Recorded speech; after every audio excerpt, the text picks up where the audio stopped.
നമസ്കാരം, എല്ലാവർക്കും ഡെയിലി സ്പീച്ചിലേക്ക് സ്വാഗതം. BSc ഹോണേഴ്സ് അഗ്രികൾച്ചർ എന്ന 4 വർഷ പ്രൊഫഷണൽ ഡിഗ്രി കോഴ്സിനെ കുറിച്ചാണ് ഇന്നത്തെ വീഡിയോയിൽ പറയുന്നത്. ഈ വീഡിയോ എല്ലാവരും മുഴുവനായി കാണാൻ ശ്രമിക്കുക. നിങ്ങൾക്കെല്ലാവർക്കും പ്രയോജനപ്രദമായ ഒരു വീഡിയോ ആണിത്. ഞാനൊരു BSc അഗ്രികൾച്ചർ ഗ്രാജുവേറ്റ് ആയതിനാൽ ഇതിനെപ്പറ്റി കൂടുതൽ പറയാനും എൻ്റെ അനുഭവങ്ങൾ നിങ്ങളുമായി പങ്കുവയ്ക്കാനും എനിക്ക് സാധിക്കും. ഈ ചാനൽ ആദ്യമായി കാണുന്നവരാണെങ്കിൽ ഒന്ന് സബ്സ്ക്രൈബ് ചെയ്ത് സപ്പോർട്ട് ചെയ്യണേ. ഓക്കെ, അപ്പോൾ നമുക്ക് വിഷയത്തിലേക്ക് വരാം. അപ്പോൾ ആദ്യമായി എങ്ങനെയാണ് BSc ഹോണേഴ്സ് അഗ്രികൾച്ചർ എന്ന കോഴ്സിന് അഡ്മിഷൻ ലഭിക്കുന്നത് എന്ന് നമുക്ക് നോക്കാം. ഇതിനായി നീറ്റ് എക്സാമോ ഐക്കർ എക്സാമോ നമുക്ക് എഴുതാവുന്നതാണ്.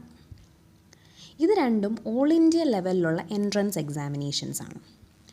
നീറ്റ് എന്നുള്ളത് നമുക്കെല്ലാവർക്കും അറിയാം. MBBS, BDS, അഗ്രികൾച്ചർ, വെറ്റിനറി, ആയുർവേദം, ഹോമിയോ അങ്ങനെയുള്ള എല്ലാ കോഴ്സിനും വേണ്ടിയാണ് നമ്മൾ നീറ്റ് എഴുതുന്നത്. ഐക്കർ എന്നുള്ളത് അഗ്രികൾച്ചറിന് വേണ്ടി മാത്രം ഉള്ളൊരു ഓൾ ഇന്ത്യ എക്സാമാണ്. അപ്പം ഇന്നത്തെ വീഡിയോ ഞാൻ പറയുന്നത് നീറ്റ് വഴി എങ്ങനെയാണ് BSc അഗ്രികൾച്ചർ എന്ന കോഴ്സ് പഠിക്കാൻ സാധിക്കുന്നത്. നീറ്റ് എക്സാം എഴുതി നല്ലൊരു മാർക്കും റാങ്കും ഉണ്ടെങ്കിൽ നമുക്ക് എളുപ്പത്തിൽ BSc അഗ്രികൾച്ചർ എന്നൊരു കോഴ്സ് നമുക്ക് സ്വന്തമാക്കിയെടുക്കാൻ സാധിക്കും. അപ്പോൾ നീറ്റ് എക്സാം എഴുതി കഴിഞ്ഞ് 1 മന്തിനുള്ളിൽ തന്നെ ഓൾ ഇന്ത്യ റാങ്ക് പ്രസിദ്ധീകരിക്കും. അപ്പോൾ കേരളത്തിൽ ഏത് കോഴ്സിന് അഡ്മിഷൻ കിട്ടാനാണെങ്കിലും കീമിൽ രജിസ്റ്റർ ചെയ്യേണ്ട ആവശ്യമുണ്ട്. കാരണം നീറ്റ് എക്സാം എഴുതി all India rank list NTA Kerala exam കൺട്രോളറിന് കൈമാറും. അങ്ങനെയാണ് കേരളത്തിലെ റാങ്ക് ലിസ്റ്റ് പബ്ലിഷ് ചെയ്യുന്നത്. ആ റാങ്ക് അടിസ്ഥാനത്തിലാണ് ഓരോ കോഴ്സിലേക്കും കേരളത്തിൽ MBBS ആയിക്കോട്ടെ, BDS ആയിക്കോട്ടെ, അങ്ങനെ ഏത് കോഴ്സിനാണെങ്കിലും നിങ്ങളെ അലോട്ട് ചെയ്യുന്നത്. അലോട്ട്മെൻറ്റ് ടൈമിൽ ഓപ്ഷൻസ് ഫില്ല് ചെയ്യുമ്പോൾ നന്നായി ശ്രദ്ധിക്കുക. നമുക്ക് ഏറ്റവും ഇഷ്ടമുള്ള കോഴ്സും കോളേജും ആദ്യം വെക്കാൻ ശ്രമിക്കുക. കാരണം ഒരേ കോഴ്സ് ഓഫർ ചെയ്യുന്ന ഒരുപാട് കോളേജസ് ഉണ്ടാവും.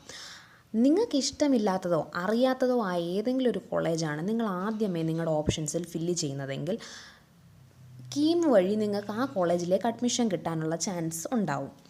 അങ്ങനെ ആ കോളേജിൽ പോയി നിങ്ങൾ അഡ്മിഷൻ എടുക്കേണ്ടി വരും. അപ്പോൾ പക്ഷേ നിങ്ങൾക്ക് ഇഷ്ടമുള്ള കോളേജ് നിങ്ങൾ ചിലപ്പോൾ 3-മതോ 4-മതോ ആണ് വെച്ചിരിക്കുന്നതെങ്കിൽ ആ ഓപ്ഷൻസ് നിങ്ങൾക്ക് ആദ്യം വെച്ച ഫസ്റ്റ് ഓപ്ഷൻ നിങ്ങൾക്ക് കിട്ടിക്കഴിഞ്ഞാൽ ബാക്കി 3-4-മതോ നിങ്ങൾ വെച്ച ഓപ്ഷൻസ് കട്ടാവുന്നതാണ്. ആയതിനാൽ നിങ്ങൾക്കിഷ്ടമുള്ള കോളേജും കോഴ്സും ആദ്യം തന്നെ നിങ്ങളുടെ ഫസ്റ്റ് പ്രിഫറൻസ് ആക്കി വെക്കാൻ എപ്പോഴും ശ്രദ്ധിക്കുക. കാരണം എൻ്റെ കൂടെ പഠിച്ചവർക്കെല്ലാം ഇതുപോലെ അനുഭവം ഉണ്ടായിട്ടുണ്ട്. അതുകൊണ്ടാണ് ഈ വീഡിയോയിൽ ഞാനത് മെൻഷൻ ചെയ്യുന്നത്. നിങ്ങൾക്ക് ഏത് കോളേജിലാണോ അഡ്മിഷൻ കിട്ടുന്നത് ആ കോളേജിൽ അവർ പറഞ്ഞിട്ടുള്ള റിക്വയർമെൻറ്റ്സിനനുസരിച്ചുള്ള ഡോക്യുമെൻറ്റ്സ് എല്ലാം നിങ്ങളവിടെ സബ്മിറ്റ് ചെയ്യേണ്ടതാണ്.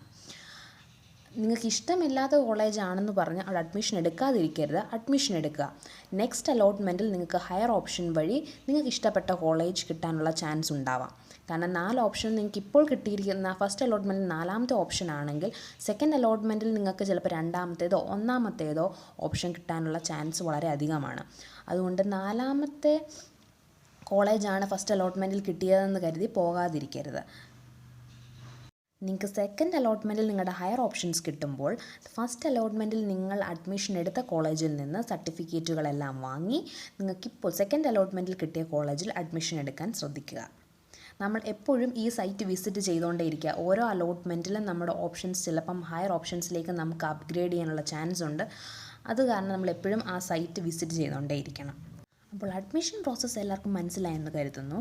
ഈ വീഡിയോയിലൂടെ നീറ്റ് വഴി കീം രജിസ്റ്റർ ചെയ്യുന്നതിലൂടെ കേരള അഗ്രികൾച്ചർ യൂണിവേഴ്സിറ്റിയുടെ കോളേജസിൽ പഠിക്കാൻ പറ്റുന്ന അഡ്മിഷൻ പ്രോസസ്സിനെ കുറിച്ചാണ് ഈ വീഡിയോ ഞാൻ പറഞ്ഞത്. ഐക്കർ വഴി എങ്ങനെയാണ് ഓൾ ഇന്ത്യ തലത്തിൽ മറ്റു കോളേജസിൽ അഡ്മിഷൻ കിട്ടുന്നതെന്നുള്ളത് അടുത്ത വീഡിയോയിൽ പറയുന്നതായിരിക്കും.